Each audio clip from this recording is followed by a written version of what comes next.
नाज़रीन ग्रामी, आज हम एक और मुनफरिद टॉपिक लेकर हाजिर खिदमत हैं, जिसमें आपको बताया जाएगा कि फिरौन कौन था और उस पर अल्लाह रब्बुल इज्जत का अजाब किस तरह आया, नीज उसकी लाश पर आज भी ताजा गोश्त क्यों कर उगता है और उसको खत्म करने के लिए उस पर चूहे किस तरह से और क्यों छोड़े जाते हैं। तो इन सब वाकयात की तफसील जानने के लिए वीडियो को शुरू से लेकर आखिर तक जरूर देखिएगा। तो आइए नाज़रीन, चलते हैं आज के मौजू की जानिब। मुअज़्ज़िज़ ख़वातीन व हज़रात, आज से 3000 साल कबल मिस्र की सरजमीन ने एक ऐसा बादशाह जन्म दिया जिसने बनी इसराइल पर जुल्म सितम के पहाड़ तोड़ दिए।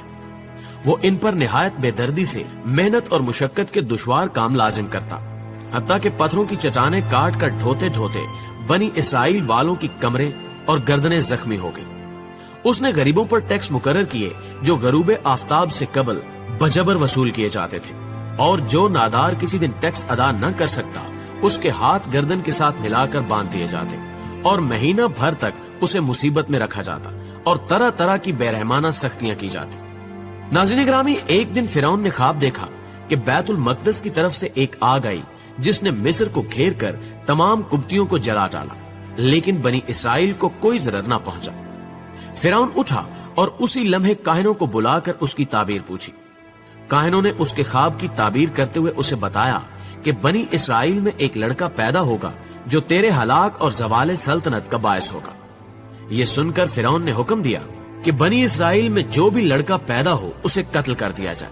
चुनांचे हुक्म की तामील की गई और दाइयां तफ्तीश के लिए मुकर्रर हुई। 12,000 या एक रिवायत के मुताबिक 70,000 लड़के कत्ल कर डाले गए और 90,000 हमल गिरा दिए गए, और ऊपर से मशीयत इलाही ये हुई कि उस कौम के बूढ़े जल्द जल्द मरने लगे। नाज़रीन ग्रामी, इस सूरत हाल को देखते हुए कौम कुब्द के सरदार घबरा कर फिरौन के पास आए और उससे शिकायत की कि बनी इसराइल में मौत की गर्म बाजारी है, इस पर उनके बच्चे भी कत्ल किए जाते हैं, तो हमें खिदमतगार कहां से मुयस्सर आएंगे। इस पर फिरौन ने हुक्म दिया कि 1 साल बच्चे कत्ल किए जाएं और 1 साल छोड़े जाएं।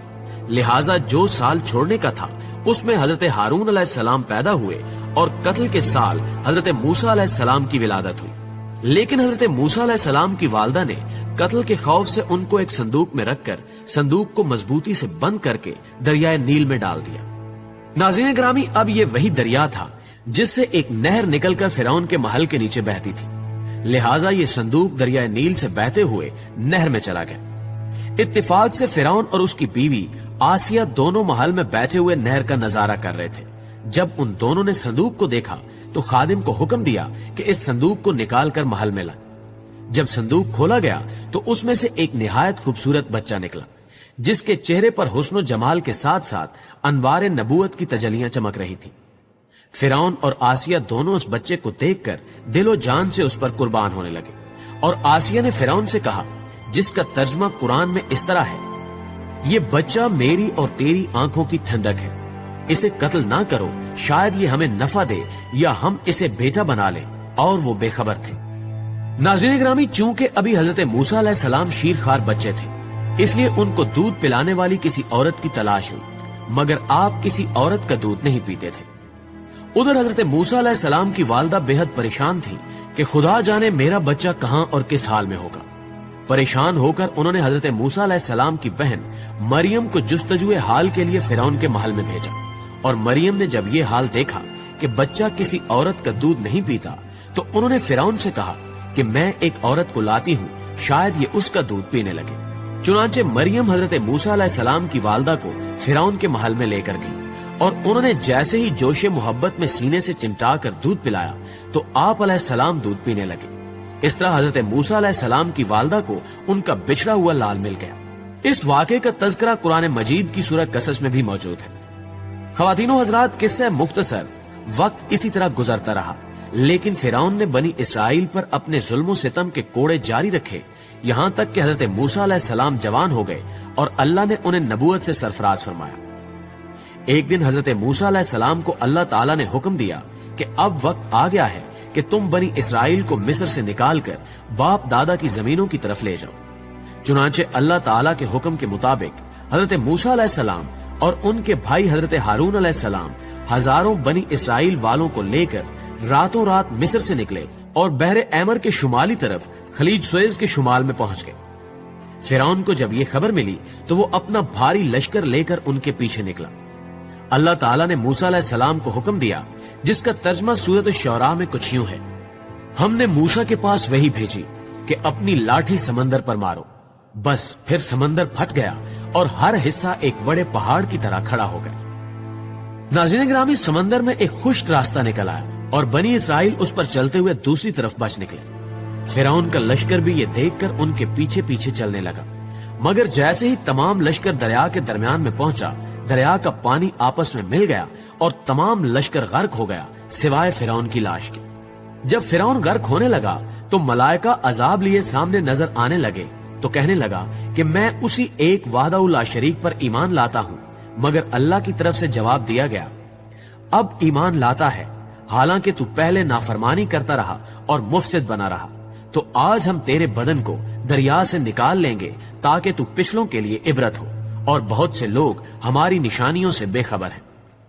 ناظرین گرامی، قرآن نے کہہ دیا کہ فرعون کی لاش عبرت کا نشان بن کر رہ جائے گی۔ قرآن کی تعلیم صحیح ثابت ہوئی۔ فرعون کی یہ لاش 1881 کو بحر احمر سے ملی اور آج مصر کے عجائب خانے میں محفوظ ہے۔ فرعون نے خدا ہونے کا دعویٰ کیا اور اللہ تعالیٰ نے اسے غرق کر کے اس کی لاش کو نشان عبرت بنا دیا۔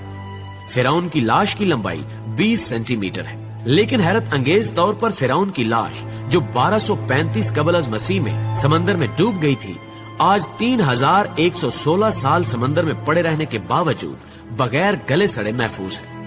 یہ واقعہ اس بات کا ثبوت ہے کہ قرآن مجید ایک الہامی کتاب ہے۔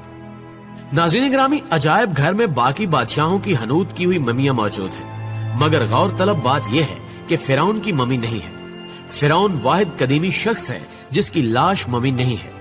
اس کے علاوہ فرعون وہ واحد انسان ہے جس کی لاش پر روزانہ تازہ گوشت اگتا ہے۔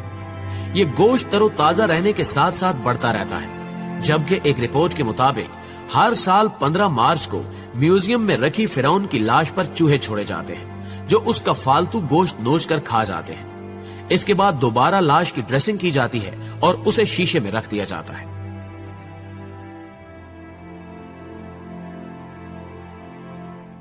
پیارے دوستو، یہودیوں اور عیسائیوں کے عقیدے کے مطابق فرعون کی تمام فوج تو غرق ہو گئی تھی، مگر فرعون کنارے پر ہونے کی وجہ سے بچ گیا اور بعد میں اپنی طبی موت مرا تھا۔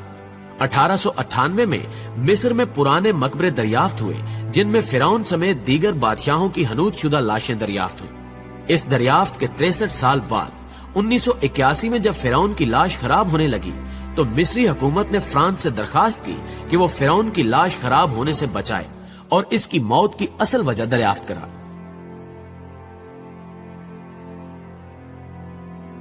فرعون کی لاش مصر سے فرانس لائی گئی اور ماہر ڈاکٹروں نے، جس کے سربراہ مورس بقائل تھے، مختلف ٹیسٹ کیے۔ پتہ یہ چلا کہ فرعون کی لاش پر سمندری نمک کے ذرات تھے، جو اس بات کا بالکل واضح ثبوت ہے کہ اس کی موت سمندر میں ہوئی۔